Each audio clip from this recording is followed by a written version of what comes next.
I'm sure there's been polling on this. If we did a poll, do you think the United States should make English the official language? What do you think it would test at? I say 85-15. Oh, Agreed. I'll give you somewhere between there and 80-20. Dan? Yeah, I totally agree. And there actually was, this came up, I want to say in 2006, 2008, maybe during Obama's race when they were like the whole Muslim thing. Yeah. It tests very high. Dan, Well, and that's why I think there's probably been some erosion in the last decade. But I remember, I mean, this was the contract with America Plank, if I'm not mistaken. Yeah. Dan, if you were working for a Democratic senator who said, Dan, I just think it's a bad idea, but they're about to have a press conference and they know they're going to get the question, what would you tell them to say?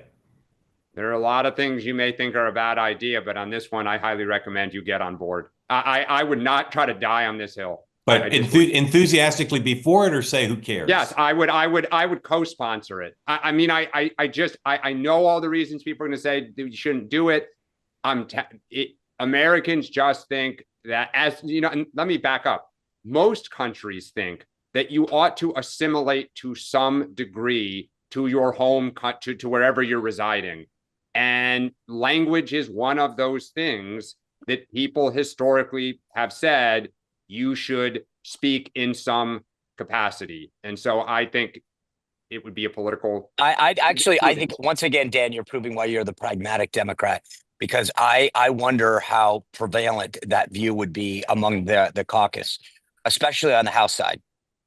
Yeah, I mean, it'd be interesting to see if they get asked about it when they're back next week. They're so different when they're on recess as they are this week or whatever it's called.